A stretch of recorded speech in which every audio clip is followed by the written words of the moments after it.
il ne t'a pas oublié. Et pour ça, je pense à l'histoire de la Samaritaine. Dans Jean, chapitre 4, connaissez, je crois, pour la plupart d'entre vous, en tout cas, toi qui m'écoutes, je sais que c'est une histoire connue, mais il est bon de rappeler le contexte. Jésus, donc, désire aller en Samarie. Et dans Jean 4, 4, la Bible dit ceci. Comme il fallait qu'il passât par la Samarie. Et ensuite, il arrive en Samarie avec ses disciples, mais il est fatigué, il a soif, il s'arrête à côté d'un puits. Ses disciples vont chercher à manger et lui, il attend. Et là, il y a une Samaritaine qui arrive et Jésus commence la conversation avec elle. Elle arrive en plein midi et Jésus donc lui demande à boire. Et elle est étonnée qu'un homme lui adresse la parole, en plus un juif, et elle qui est samaritaine, puisqu'à l'époque les juifs n'aimaient pas les samaritains. Elle vient en plein midi parce que elle est en réalité dans l'adultère, elle a commis plusieurs erreurs comme ça. Jésus va lui poser une question très sage en lui disant, mais vraiment, c'est qui ton mari? Et elle lui dit, mais en réalité, j'ai pas vraiment de mari. Il lui dit oui. Jésus lui répond, bah oui, t'en as 5, tu en as eu 5. Et elle découvre qu'il connaît sa vie. Et cette femme, elle arrive à comprendre le contexte. Pourquoi Jésus est juste incroyable. Il est le même aujourd'hui, éternellement. Il ne t'a pas oublié parce que la Bible dit, il fallait qu'il passe en Samarie. Il fallait qu'il fasse ce détour pour elle. Et je crois que cette parole, c'est pour plusieurs qui écoutent cette exhortation. Il fallait que Jésus fasse un détour pour toi. Il est le même. S'il a fait un détour pour elle, il est capable de faire un détour pour toi, il est capable de faire un détour pour tes enfants, il est capable de faire un détour pour ton mari, il est capable de faire un détour pour ton épouse, il est capable de faire un détour pour les gens que tu aimes. Jésus a fait un détour pour elle. Cette femme arrive au puits, Jésus l'attendait. Elle est remplie de culpabilité, en réalité. Elle est remplie de condamnation. Elle vient en plein midi parce qu'elle est honteuse.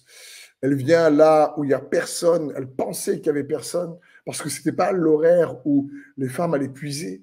Mais elle ne voulait pas puiser avec les autres femmes parce qu'elle devait être pointée du doigt.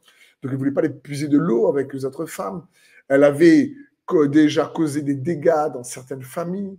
Donc, parce qu'elle avait pris plusieurs autres maris, d'autres femmes. Elle devait vivre avec cette honte, cette condamnation. Et pourtant, la Bible dit, il fallait que.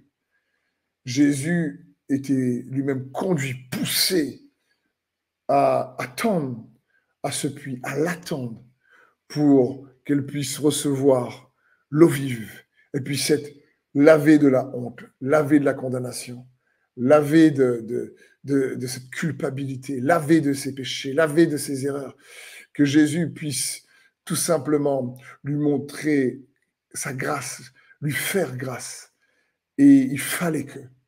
Il n'avait pas oublié cette femme pécheresse. Il ne l'avait pas oublié. Il fallait qu'il fasse un détour. Même fatigué, il fallait qu'il s'assoie à ce puits et qu'il attende cette femme. Elle n'a pas cherché. C'est Jésus qui est venu la chercher. Elle ne l'a pas trouvée. C'est Jésus qui l'a trouvée. Et il est bon pour nous de se rappeler que Jésus est le même hier, aujourd'hui et éternellement, et qu'il est bon, et qu'il désire, oui, te chercher, te trouver pour enlever toute condamnation, culpabilité. Je crois que aujourd'hui est toujours le jour dans lequel Dieu désire faire un détour. Jésus désire faire un détour, et je crois qu'il dit, il fallait que je passe par cette ville, il fallait que je fasse ce détour pour pouvoir nous apporter la paix, pour pouvoir nous apporter la vie, pour pouvoir nous apporter son Saint-Esprit. L'eau vive dont il parle, c'est le consolateur, c'est le Saint-Esprit qui désire communiquer à ceux qui demandent, ceux qui le reçoivent, pour qu'il soit rafraîchi de l'intérieur vers l'extérieur, pour qu'il soit empuissancé, pour qu'il soit fortifié, pour qu'il reçoive son esprit de force, d'amour et de sagesse.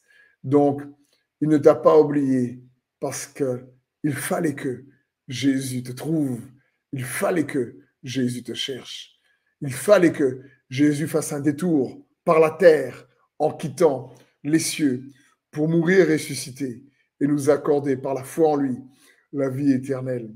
Il fallait qu'il vienne nous voir pour nous permettre de recevoir ces eaux vives qui nous rafraîchissent et qui nous lavent et qui nous libèrent du poids du péché parce qu'il est bon. Donc, je prie que tu puisses t'approprier cette pensée. Il fallait que Jésus vienne te voir et il le fera encore. S'il l'a fait pour elle, il l'a fait pour toi et le fera encore parce que Dieu t'aime. Et lorsqu'on garde la foi en lui, alors on sait qu'on lui est agréable. Parce que la Bible dit, sans la foi, il est impossible d'être agréable à Dieu. Mais par la foi, en lui faisant pleinement confiance en lui et ce qu'il a accompli, alors on sait qu'on va être rafraîchi par sa bonté. Et je prie que cela se passe dans ta vie, dans le nom de Jésus. Amen.